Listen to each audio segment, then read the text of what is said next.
Apóstolos, capítulo 15. Nós vamos começar lendo o versículo 40.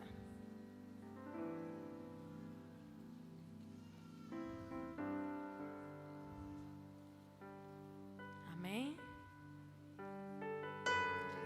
A palavra diz assim: Mas Paulo, tendo escolhido Silas, partiu encomendado pelos irmãos à graça do Senhor, e passou pela Síria e Cilícia, fortalecendo as igrejas. Capítulo 16, do verso 1 ao 3 agora. Paulo chegou também a Derbe e a Listra. Havia ali um discípulo chamado Timóteo, filho de uma judia crente, mas de pai grego. Os irmãos em Listra e Íconio davam bom testemunho dele. Paulo queria que Timóteo fosse em sua companhia, e por isso circuncidou por causa dos judeus daqueles lugares, pois todos sabiam que o pai dele era grego. Verso 6. E percorreram a região de Frígio, Gálata, tendo sido impedidos pelo Espírito Santo de pregar a palavra na província da Ásia. Chegando perto de Mísia, tentaram ir para Bitínia, mas o Espírito de Jesus não permitiu. E tendo contornado Mísia, foram a Troade. À noite, Paulo teve uma visão na qual um homem de Macedônia estava em pé e lhe rogava, dizendo: Paulo, venha a Macedônia e nos ajude. Assim que Paulo teve a visão, imediatamente procuramos partir para aquele destino, concluindo que Deus nos havia chamado para lhes anunciar o Evangelho. Agora nós vamos ler o verso 12. Dali fomos a Filipos, cidade da Macedônia, primeira do distrito e colônia romana. Nesta cidade permanecemos alguns dias. No sábado saímos da cidade para a beira do rio, onde nos percebeu haver lugar de oração. E assentando-nos, falamos às mulheres que haviam reunido ali. Certa mulher chamada Lídia, na cidade de Tiatira, vendedora de púrpura, temente a Deus, nos escutava. O Senhor lhe abriu o coração para que estivesse atenta ao que Paulo dizia. Depois de ser batizada, ela e toda a sua casa nos fez este pedido: se julgam que eu sou fiel ao Senhor, venham ficar na minha casa. E nos constrangeu a isso. Amém, igreja? Vamos orar. Espírito Santo de Deus, eu quero te agradecer mais este momento aqui na tua presença. Obrigada, Senhor, pela oportunidade de poder estar aqui uma vez mais. Pai, eu quero te pedir agora que não venha ser eu, mas que venha ser o Senhor. Que o teu Espírito Santo, Pai, venha falar com a tua igreja da maneira a qual o Senhor, meu Deus, tem já falado ao meu coração. Deus, que onde houver um coração aberto, o Senhor venha trazer, meu Deus, a resposta que cada um precisa. Que o Senhor venha, meu Deus, falar neste coração. Fica conosco aqui na tua casa, é o que eu te peço em nome de Jesus. Amém. Amém, igreja. Então aqui o Senhor Jesus, Ele me fez meditar nesse texto. E quando nós vamos ler aqui esse texto, nós vamos ver que aqui particularmente era a segunda viagem missionária que o apóstolo Paulo ele estava iniciando no seu ministério. E o interessante, porque falar do apóstolo Paulo é muito interessante, porque quando nós voltamos lá atrás, justamente no início do seu ministério, nós vamos ver o quão foi difícil esse iniciar para ele. Porque quando nós voltamos lá atrás no livro de Atos, justamente no capítulo 8, nós vamos ver que é quando o Senhor Jesus, ele tem um encontro com Paulo, que ainda era Saulo. A Bíblia vai nos falar quem ele era. Nós vamos saber que Saulo, ele era um homem que ele tinha grandes estudos. Ele era muito fiel àquilo que ele acreditava. Nós vamos estudar sobre a vida dele. Nós vamos ver que ele foi preparado durante toda a sua vida para ser um dos fariseus. Ele era muito convicto da lei de Moisés. E por isso ele então fazia de tudo para cumprir com aquela lei. Sendo assim e se tornando assim um dos grandes perseguidores daquela época do os cristãos. A Bíblia vai me falar que ele perseguia, ele atirava fogo nas casas, ele lançava no cárcere, ele participou do apedrejamento de Estevão. Então Saulo ainda, ele era um homem, que ele fazia tudo conforme ele achava que era correto. Até o momento que nós vamos ver que o Senhor Jesus, ele tem um encontro com aquele homem. Nós vamos ver que quando ele está no caminho de Damasco, o Senhor tem um encontro com ele. E eu acho interessante que o encontro que ele teve com Cristo deixou ele cego. Aí a Bíblia vai me dizer que o Senhor, ele fala para Ananias: Ananias, vai até a casa de Judas. Lá tem um homem chamado Saulo. E eu preciso que você vá lá porque ele está orando.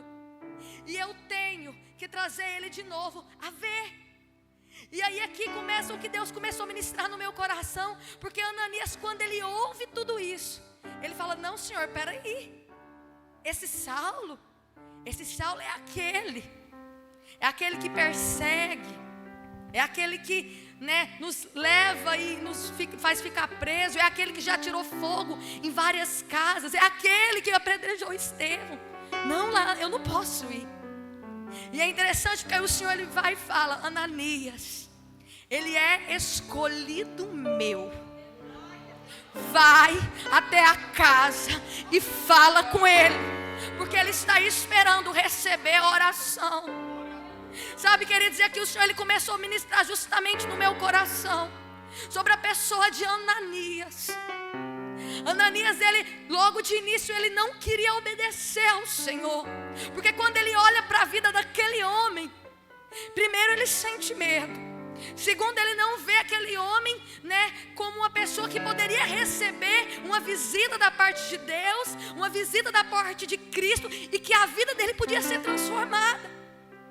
E por conta de tudo que aquele homem representava como pessoa, com as suas atitudes, Ananias, ele queria recuar. E foi a primeira coisa que o Senhor ministrou no meu coração para falar para a igreja, foi sobre o amor. E eu achei lindo, porque eu estou com muito receio, porque Deus me pôs apertada para pregar essa palavra aqui. E aí o Senhor falou para mim: eu preciso que você fale para a minha igreja que é necessário amar mais. E aqui foram cantados vários hinos sobre o amor. Aqui foi cantado até mesmo que ele morreu por amor a mim e por amor a você.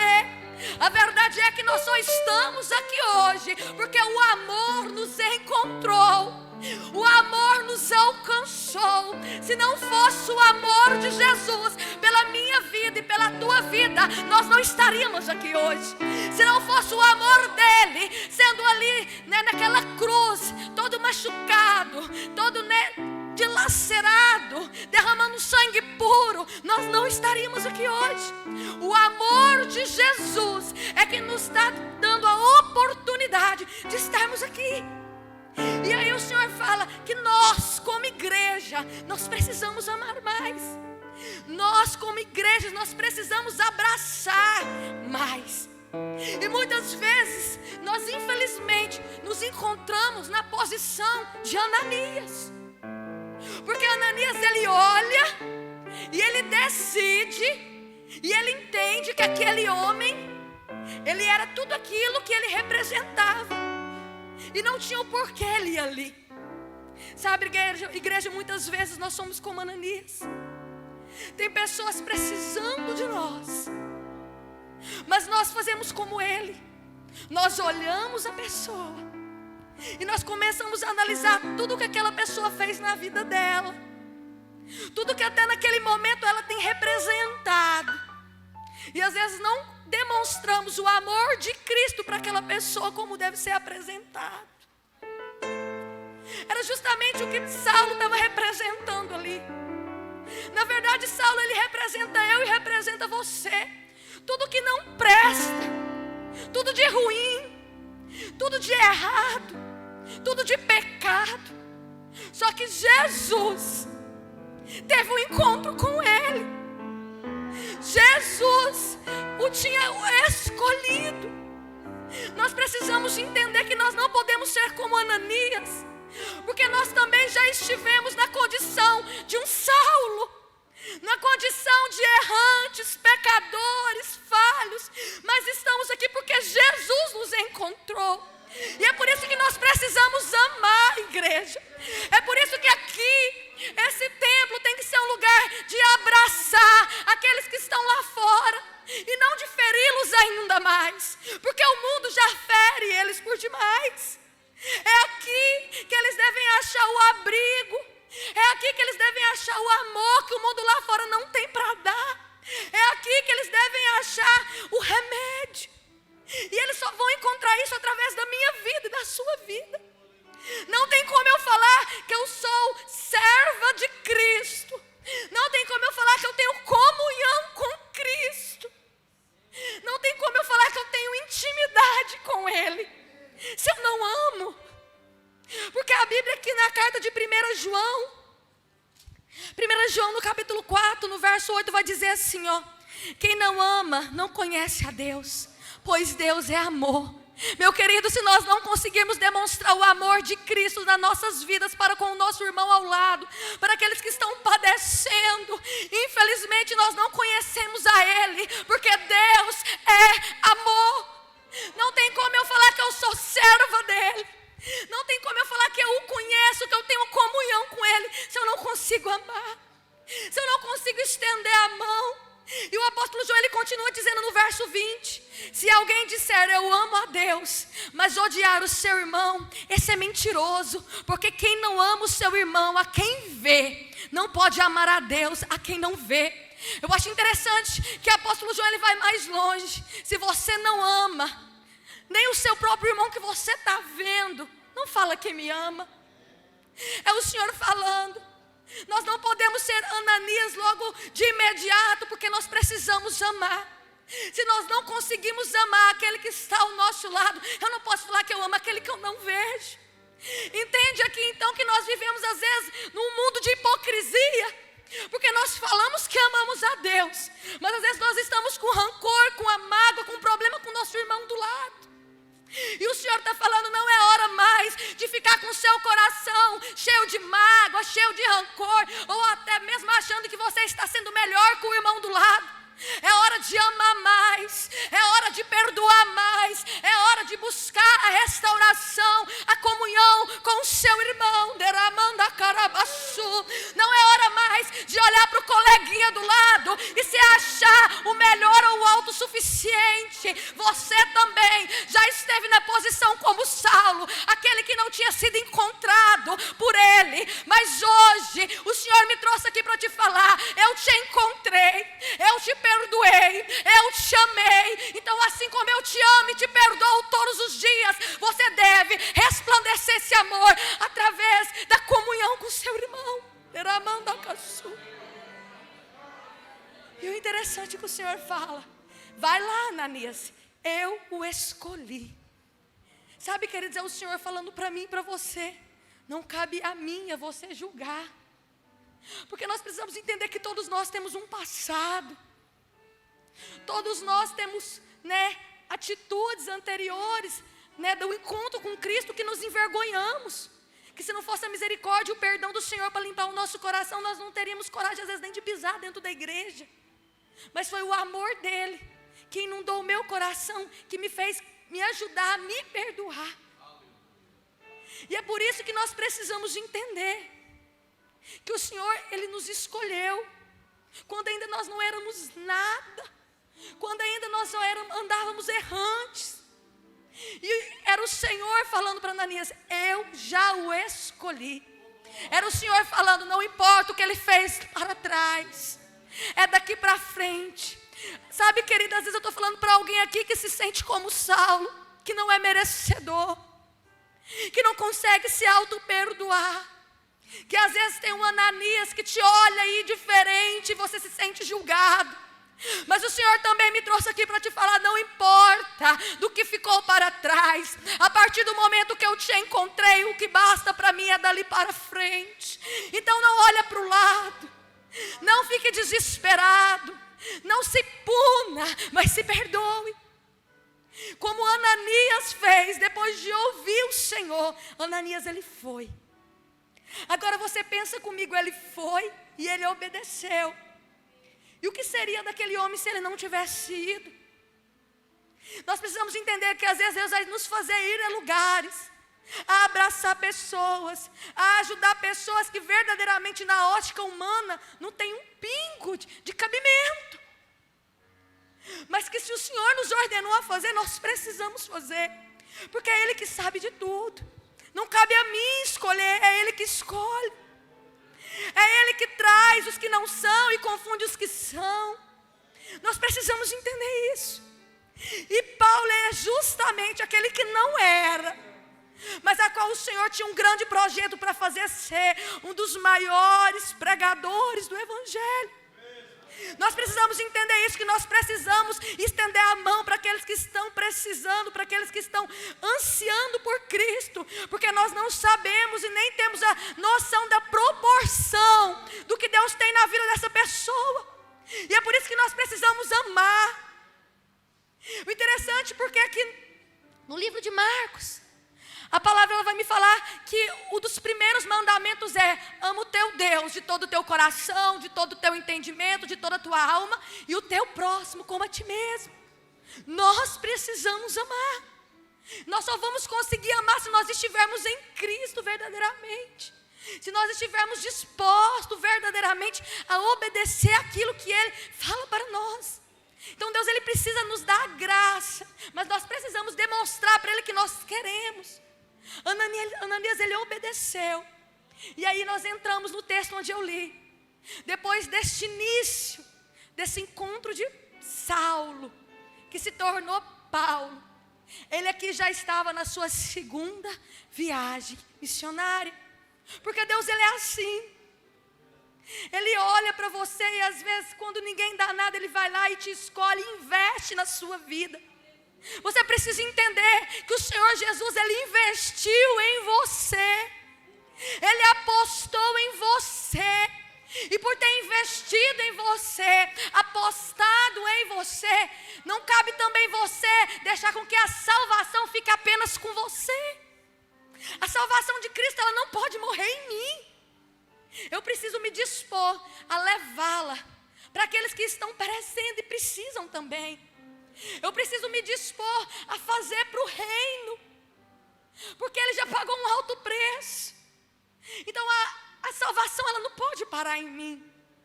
E Paulo ele entendeu o propósito. Paulo entendeu o que Deus tinha para ele, o que o Senhor Jesus falou com ele. E a Bíblia vai me falar que ele vai e pega Silas e ele começa a sua viagem missionária. Ele chega ali então, encontra Timóteo, e ali eles vão caminhando. Sabe, queridos, me dando a entender que jamais o Senhor vai me deixar sozinho na caminhada. Você precisa entender isso. O Senhor jamais vai te deixar só. O Senhor jamais vai te ordenar algo tão grande sem colocar pessoas para te ajudar na caminhada. Às vezes eu estou falando com pessoas aqui que estão se sentindo só, que estão se sentindo perdidos na caminhada. E o Senhor está falando: eu vou levantar Silas, eu vou levantar Timóteo para ombrar com você, para estar ao teu lado. Eu não vou te deixar só. Você não vai fazer a minha obra só. Eu vou colocar pessoas a qual o peso vai estar sendo dividido. Pastor Diogo, Deus sempre vai levantar pessoas para ombrar com o Senhor. Deus sempre, igreja, vai levantar pessoas para ombrar com você. Se nós dispormos a fazer para eles, Ele sempre vai colocar pessoas que estão no mesmo propósito, que estão com o mesmo pensamento, que têm a mesma convicção, que têm a mesma comunhão, que têm a mesma intimidade para ombrar com você, porque Ele tem compromisso com a obra dEle. A obra não pode parar. Tem muitas às vezes desanimando, desistindo, mas você não pode parar. Você não pode desanimar. A jornada ainda é muito longa para você se sentir cansado. Aí o Senhor está mandando eu falar: tu queres força, Ele vai dar força. Ele tem renovo para a tua vida. Ele tem vigor espiritual para a tua vida. Mas você não vai parar. Vai ter Silas e Timóteo para andar com você. Alabaracaçu. E o interessante, queridos, que a história ela continua. Nos é relatado que eles estão ali com um algo para fazer de muito valor, que é continuar pregando o evangelho. Aí o Senhor, Ele me falou a segunda coisa: não basta só boas intenções, porque as intenções de Paulo, as intenções de Silas, de Timóteo, elas eram louváveis. Eles queriam pregar o evangelho, eles queriam propagar aquilo que Jesus fez. Só que a palavra, ela vai me falar o quê? Que por 3 vezes eles tentaram ir a algumas cidades, a província da Ásia e assim por diante. E a Bíblia, ela vai me dizer o quê? Que todas as vezes que eles tentaram ir, o Espírito Santo não os permitiam ir. Eles tentavam ir para um lugar, o Espírito Santo não deixava, fazia com que eles voltassem, e eles não podiam prosseguir.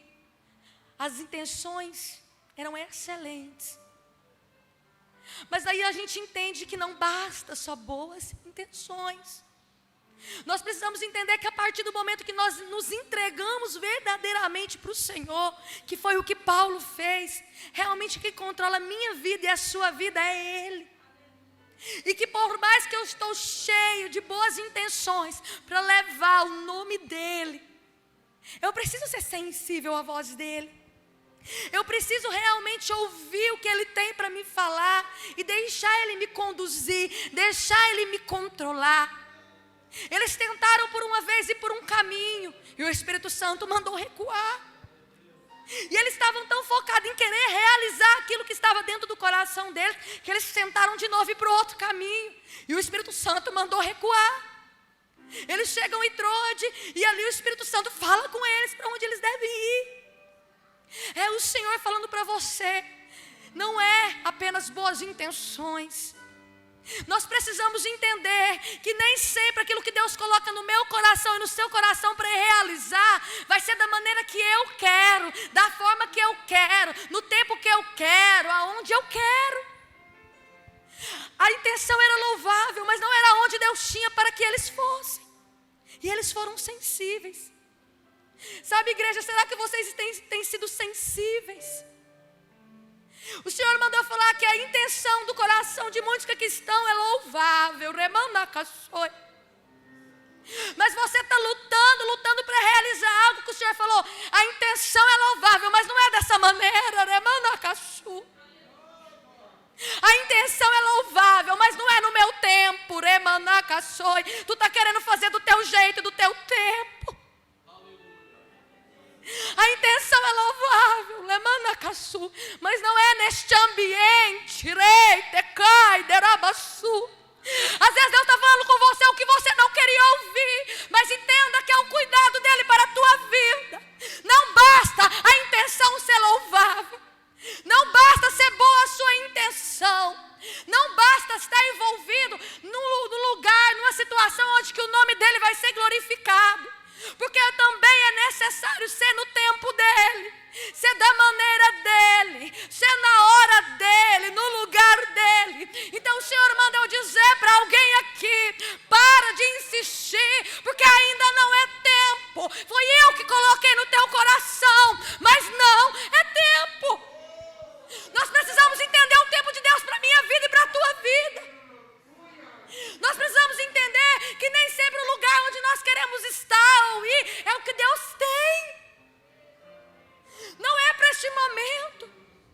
Sabe, aí eu fiquei meditando em quantas pessoas às vezes sai de uma igreja e vai para outra. Na outra igreja tem presença? Tem. Na outra igreja tem o mover do Espírito? Tem. Mas às vezes não era para aquela pessoa estar lá. Não era lá que Deus queria usar, não era lá que Deus queria, fazer com que fosse o instrumento. E a pessoa insiste de estar no lugar onde Deus não quer que ela esteja. Não é que Ele não esteja no local, é porque o local não é para você estar. Deus tem outro local. Nós precisamos entender isso. Nem sempre os lugares onde Deus está, você vai ter que estar. Ele quer outro lugar para você, que Ele também vai estar. Porque Ele é onisciente, onipresente, onipotente. Ele está em todo canto. Do mesmo jeito que Ele está falando aqui, Ele fala em Palmeiras, Ele fala em Diara, Ele fala em Edeia. Ele está a todo momento conosco. Ele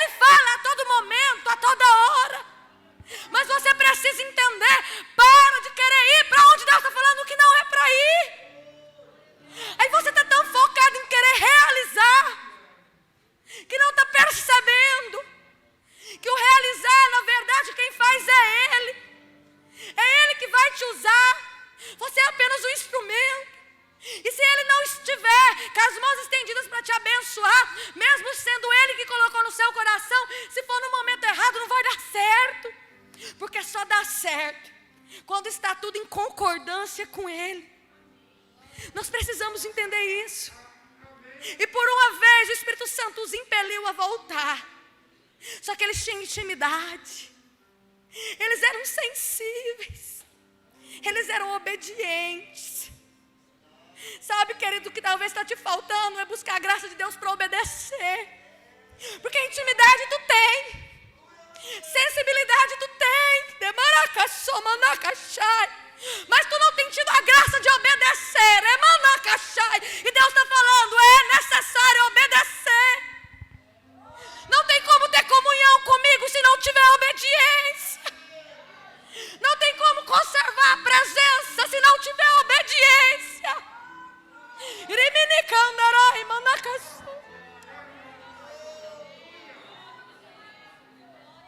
É necessário ter obediência. E aí a obediência, ela dói. Porque a obediência vai me falar de renúncia. Obediência vai me falar da cruz, do sofrimento. Porque o próprio Jesus, em obediência, ele sofreu.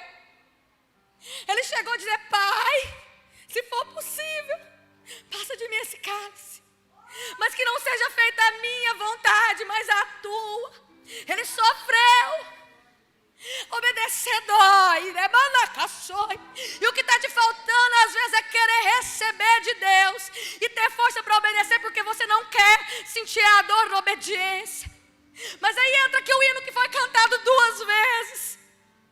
É melhor sofrer e obedecer fazendo a vontade dele, do que depois sofrer porque você desobedeceu. Ali o Senhor falou com aquele pessoal, o Espírito Santo falou com aqueles discípulos por 3 vezes que não era o caminho. E eles voltaram, eles regressaram. Quantas vezes mais o Senhor vai ter que falar com você? Quantas vezes mais o Senhor vai ter que te dar um sacode para você acordar?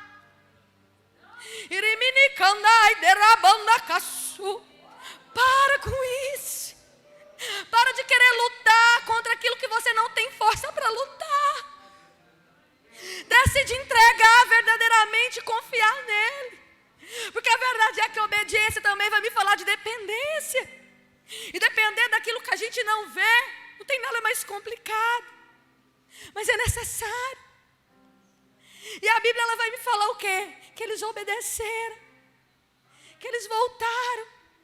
E no momento oportuno, quando eles estavam ali buscando ter intimidade, a Bíblia fala que o Espírito Santo mostra para Paulo que tinha um homem clamando, vem para Macedônia. Sabe, queridos, você precisa entender que o local onde você quer ir não deve estar, sendo algo que Deus tem para você, porque Deus tem outro lugar preparado para te ajudar, para te abençoar, para te usar. O local a qual Deus tinha para aqueles discípulos era Macedônia. Tem uma Macedônia de Deus à tua espera, e você ainda não consegue chegar porque você não tem conseguido obedecer. E o lugar é Macedônia. É o Senhor te falando, não é por este caminho. É o Senhor te falando, o caminho não é esse, o caminho é este. O caminho não é A, o caminho é B. É o Senhor te falando, para de lutar, porque você vai com os teus olhos e acha que vai dar certo. E é no caminho B que eu tenho tudo preparado para você.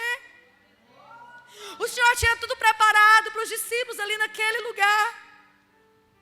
Eles vão até aquele lugar, até que eles chegam na cidade de Filipos. O Senhor já tinha um projeto em específico ali naquele local. E aí é o que eu coloquei aqui de terceiro. O Senhor já tinha uma obra muito maior para os discípulos ali em Filipos. Você precisa entender que aquilo que você acha que é muito bom para a tua vida, o que Deus tem é muito maior. O que Deus tem para realizar através de você, com você, é muito maior. Porque a vontade dele, ela sempre vai ser boa, ela vai ser perfeita, ela vai ser agradável. Ele sempre vai fazer infinitamente mais do que eu penso e do que eu acho. E o que Deus tinha para realizar na vida daqueles discípulos e para fazer ali na vida daquelas pessoas que estavam ali em Filipos era enorme, era gigantesco. E nós precisamos entender isso. que nós precisamos obedecer e seguir o caminho que o Senhor está ordenando, porque sempre Ele tem algo muito maior, que nós não temos dimensão. Aí a Bíblia fala que eles chegam na cidade de Filipos, uma cidade romana, uma cidade onde tinha vários deuses, onde aquelas pessoas precisavam adorar o imperador. Mas aí a Bíblia me conta que eles foram para a beira de um rio, porque ali parecia ter um lugar de oração. Todas as vezes que Paulo chegava na cidade, ele procurava uma sinagoga para ir, para adorar a Deus. Mas ali em Filipos não tinha sinagoga, e ele foi procurar onde podia ter um lugar de oração. E a Bíblia fala que ali tinha reunido mulheres que eram tementes a Deus. Elas não conheciam, mas elas já temiam, porque elas já tinham ouvido falar quem ele era. E a Bíblia vai falar que ele prega ali, e a primeira mulher se converte, Lídia. Queridos, como nós aprendemos com esta mulher, ela se converte, ela muda a sua vida. A Bíblia fala que ela é batizada, e a Bíblia vai falar que não só ela, mas toda a sua casa. Nós precisamos aprender com Lídia. Lídia, ela arriscou tudo, porque se as pessoas soubessem que ela não adorava o imperador, se ali aquelas pessoas daquela cidade soubessem que ela estava começando a adorar aqueles que eram, os cristãos, adorar o Deus dos cristãos, grandes riscos aquela mulher corria. Mas ela decidiu arriscar, porque ela entendeu que a partir do momento que ela conheceu Jesus, a presença dele, nada mais importava. Ela entendeu que valia a pena o risco a ser corrido. Nós precisamos entender isso, igreja, que vale a pena nós servirmos quem nós servimos. Vale a pena pagar o preço que pagamos para obedecer a Ele, para adorar a Ele. Aquela mulher não tinha nem o porquê. Ela era bem sucedida, não lhe faltava nada.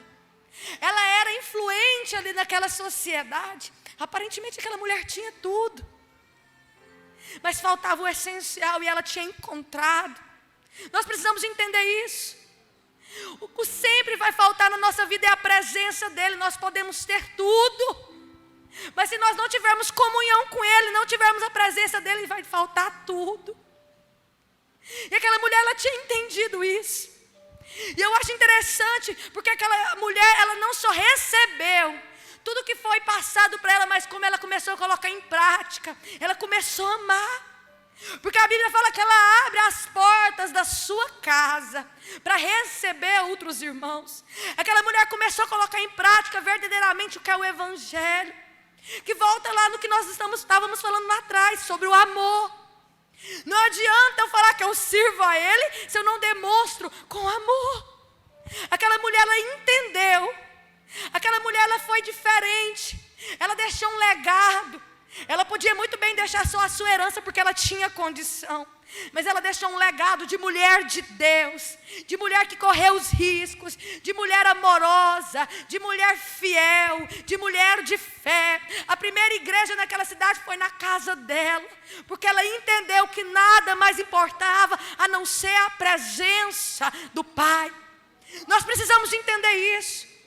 Não adianta nós ficar querendo correr atrás de tudo lá fora e deixar a presença dEle sair da nossa vida através de atitudes que Ele não convém. Eu venho falar aqui para você, igreja, que tem muitos que infelizmente estão correndo lá fora e estão deixando a presença ir saindo, e o Senhor está falando: ei, para aí, para, observa o que tem sido as suas prioridades. É muito melhor a presença do que qualquer outra coisa. É muito melhor deixar como legado a sua experiência com Deus para os teus filhos, mãe, para os teus filhos, pai, a tua vida de oração, do que tudo aí de herança, de bens materiais. Porque aquela mulher tinha tudo, mas ela entendeu que a casa dela, a família dela, estava faltando o mais importante, que era a presença. Quando nós entendemos que na nossa casa não pode faltar a presença, nós nós buscamos graça do Pai para obedecer, para continuar clamando. Nós entendemos que nós devemos ter como prioridade Ele. Nós entendemos que nós não podemos deixar de fazer para Ele, para correr atrás de tudo aí deste mundo. Nós precisamos sim correr atrás daquilo que nós precisamos para nós vivermos aqui todos os dias nessa terra. Mas não pode ser prioridade. Nós precisamos revisar os nossos conceitos, como foi cantado aqui. Porque é interessante que quando nós falamos do primeiro amor, realmente nos traz a memória, né, daquela alegria, daquele rompante, de sempre querer fazer tudo para o Senhor. E aí quando vai passando o tempo, nós vamos desanimando, nós vamos perdendo essa força, esse vigor, e nós vamos achando isso normal. E não é normal, porque a palavra fala que muito melhor que o início das coisas é os fins delas. Nós não podemos deixar que o primeiro amor morra no nosso coração. Aquela mulher tinha no coração dela a força do primeiro amor, o anseio de querer não só para ela, mas de propagar aquela salvação, aquele amor que havia sido encontrado, que era o próprio Deus, que era Jesus. Nós precisamos deixar arder nos nossos corações a presença dEle, para que a salvação não venha morrer em mim, mas que eu venha conseguir fazer com que a salvação alcance a minha casa, alcance a minha família, alcance os meus vizinhos, alcance os meus amigos de serviço, alcance meus amigos da escola. Nós precisamos ter no nosso coração o fogo, a chama acesa do primeiro amor. Deus me trouxe aqui esta noite para te fazer repensar os teus conceitos. Será que você está amando como o Senhor quer que você ama? Será que você está cheio de boas intenções, mas não tem ouvido a voz de Deus para colocar em práticas na hora certa? Será que o caminho a qual você está andando é realmente o caminho que Deus quer que você ande? Será que você tem buscado conservar verdadeiramente a presença e entendendo que ela é o mais importante? Porque Lídia tinha tudo e ela entendeu que o mais importante era a presença. Como é que está aí a sua vida, meu querido? Alamanacassu. Não é de qualquer jeito, não é de qualquer maneira, nós precisamos entender isso. Nós servimos um Deus que é fiel, um Deus de amor, um Deus de oportunidades. Mas nós também servimos um Deus que é Deus sério, que Deus que não aceita as coisas de qualquer jeito.